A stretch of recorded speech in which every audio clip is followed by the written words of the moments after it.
कि चल दूर खड़ा हो अभिमानी और किसके मुकाबले आया है।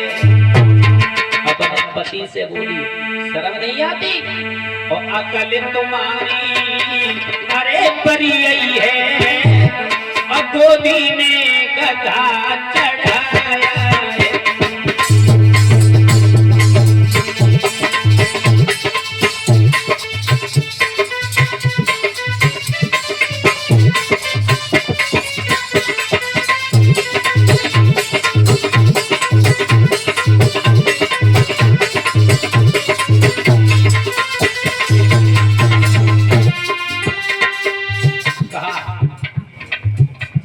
अगर तुझे इस गोद में बैठना था तो तू हमारे उधर से जन्म लेता।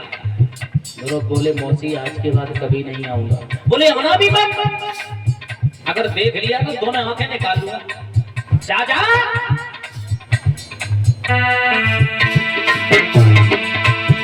चल दूर खड़ा हो अभिमानी किसी के मुकाबले आया है।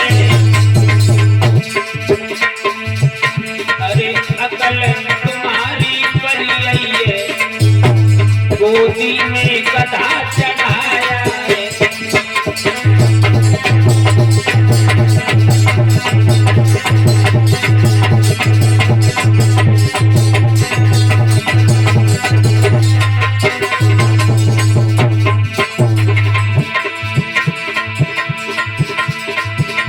ध्रुव से कहती है ओ ध्रुव पूर्व में जो तूने थोड़ा भजन किया होता उत्तम के बदले ही तूने मेरी गोद से जन्म लिया होता।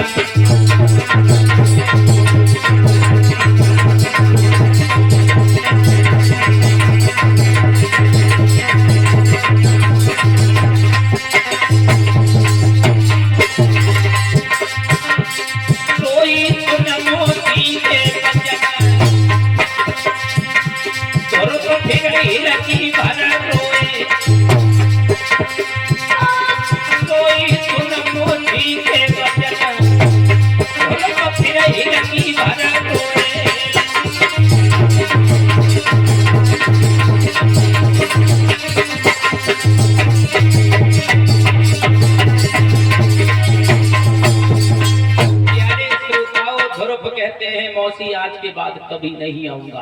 प्यारे श्रोताओं सुरुचि ने कहा आना भी मत। ध्रुव रोते हुए घर पे पहुंचे। सुनीति ने जब देखा है तो पूछती है लाला किसने मारा है तुम्हें, क्यों रो रहे हो? तो ध्रुव ने कहा मैया हम और उत्तम भैया पिता के दरबार में गए थे। फिर कहा पिताजी ने हमें गोद में बैठाला, मौसी ने आके ढकेला मारा। तो सुनीति ने कहा लाला अगर वो तुम्हारे पिता होते तब तो तुम्हें गोद में बैठालते। तो ध्रुव कहते मैया मौसी के मारने का दुख नहीं है, दुख तो केवल इस बात का है कि मौसी मारती है लेकिन पिता ने एक शब्द भी नहीं कहा। सुनीति बोली अगर पिता तुम्हारे होते तब तो कहते। तो ध्रुव ने बात पकड़ ली और पूछा मैया तो ये बता मेरा पिता कौन है। प्यारे श्रोताओं जब ये कहा कि मेरा पिता कौन है तो माँ ने कहा लाला जब तुम बड़े हो जाओ, वन में जाओगे, सयाने हो जाओगे तब तुम्हारे पिता के तुम्हें दर्शन होंगे। ध्रुव ने कहा मैया मैं तो बड़ा हो गया, आज ही अपने पिता के दर्शन करने के लिए जाऊंगा। और पिता के दर्शन करने के लिए ध्रुव ने माँ के पैर छुए, वन को चले। और तानपाद ने सुना तो कहा है कि जाओ कह देना ध्रुव से जहाँ जौ की रोटी नमक के साथ मिलती थी अच्छा भोजन मिलना प्रारंभ हो जाएगा।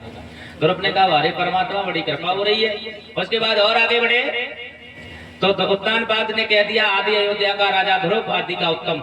ध्रुव फिर भी नहीं लौटे, पूरे अयोध्या का राज्य मिला फिर भी नहीं लौटे, वन में पहुंचे। और वन में जब पहुंचे है ना,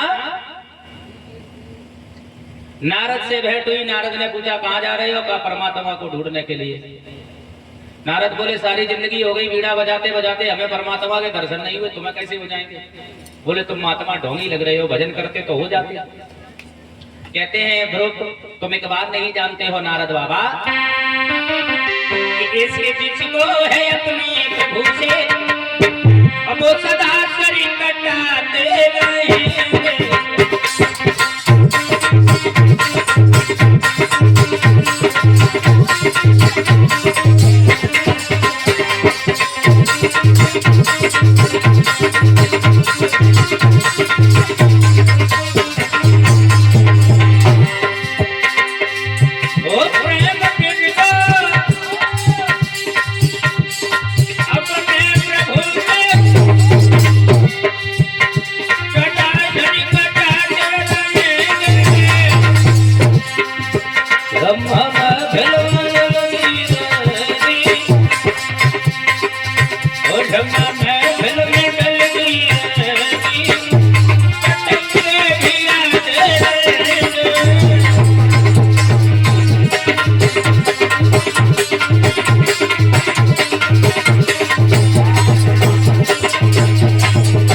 जब ये कहा तो नारद ने कहा मानोगे नहीं, जाओगे भजन करने? बोले बिल्कुल।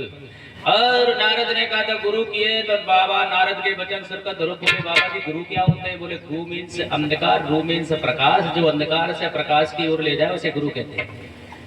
ध्रुव बोले बाबा जी बनवे गुरु कहाँ से बनाए, किसे लाए, क्या करें, आप ही बन जाओ।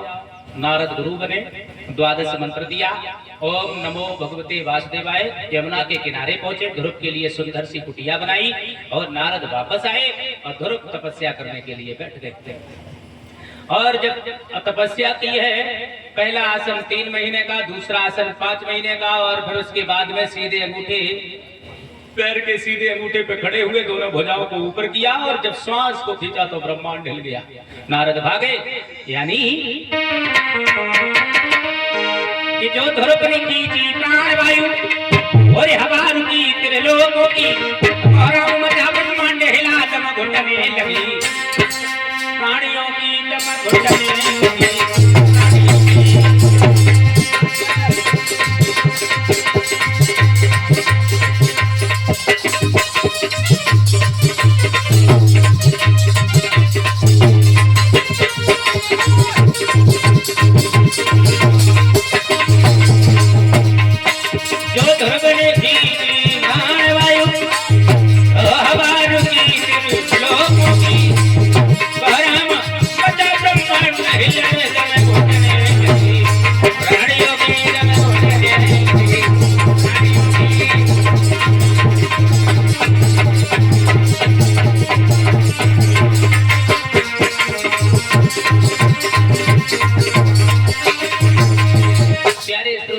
श्वास को खींचा है, नारद भागे, भगवान से क्षीर सागर में जाकर के कहा है कि प्रभु 5 साल का बच्चा तपस्या कर रहा है। भगवान भागे, पैर के अंगूठे से जब अंगूठे का स्पर्श किया तो आज ध्रुव हाय पिता कहकर के जब गोद में वो जमीन पर गिरना चाहे, भगवान ने उन्हें गोद में ले लिया। ध्रुव के नेत्र खुले, टकटकी लगा करके देख रहे, और उसके बाद इतना सुंदर मुखार बिंदु है भगवान का,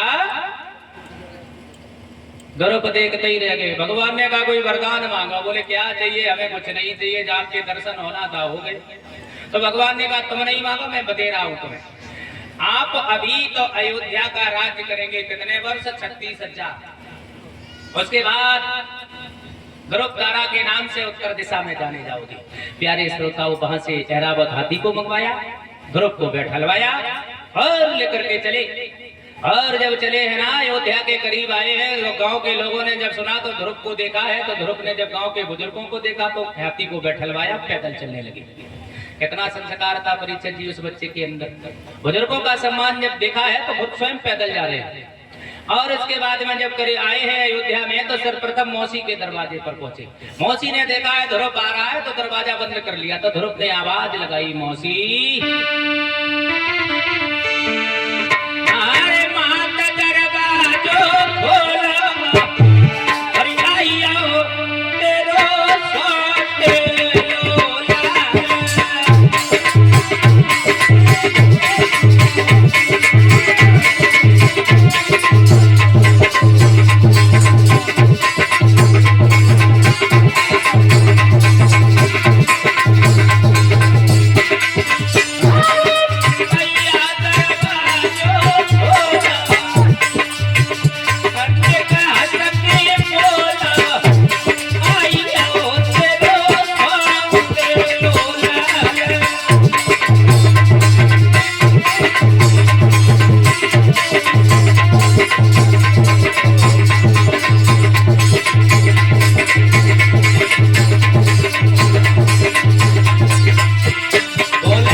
दरवाजा खोलो। तो मौसी कहती है ध्रुव से कि मैं दरवाजा नहीं खोल सकती।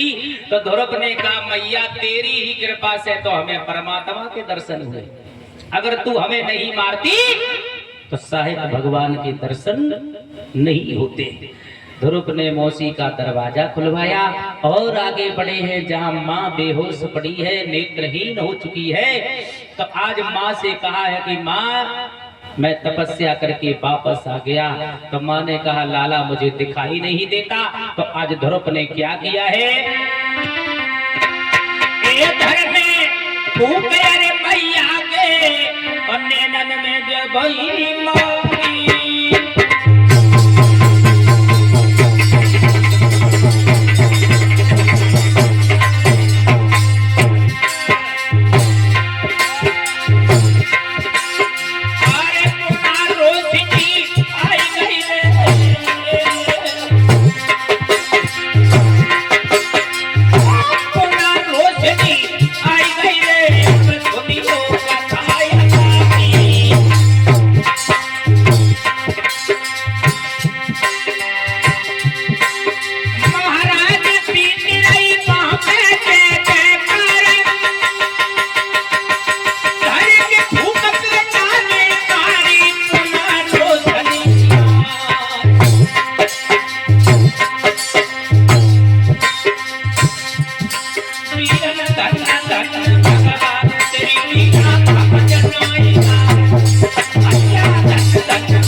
रोशनी आ गई। माँ ने पूछा दर्शन हो गए? तो कहा कि हमें तो परमात्मा के दर्शन हो गए माँ। तो माँ ने कहा हमें ऐसे विश्वास नहीं होगा, हमें भी कराओ। तो वही 12 मंत्र का जाप किया। अयोध्या के उस महल पर भगवान चतुर्भुजी रूप में खड़े होते हैं। आज सुनीति और ध्रुव को ही दर्शन हो रहे, सुरुचि को नहीं हो रहे, ना उत्तानपाद को हो रहे। परीक्षित जी हो भी कैसे, जिनके अंदर पाप हो तो उसे परमात्मा का स्मरण, परमात्मा का दर्शन कभी नहीं होता। प्यारे श्रोताओं, तो आज ध्रुव ने भगवान से विनती की तो सुरुचि और उत्तानपाद को भी दर्शन कराए और उसके बाद में भगवान वहां से अंतर ध्यान हुए। ध्रुव का विवाह हुआ, ध्रुव अयोध्या के राजा बने और उसके बाद में सुनीति को लेकर के उत्तानपाद वन में भजन करने के लिए चले जाते हैं। अब एक लाइन का कीर्तन बोल लेते हैं परीक्षित जी, उसके बाद में तब तक आप आरती, ठीक है, बोल लेंगे सब लोग ताली बजाते हुए।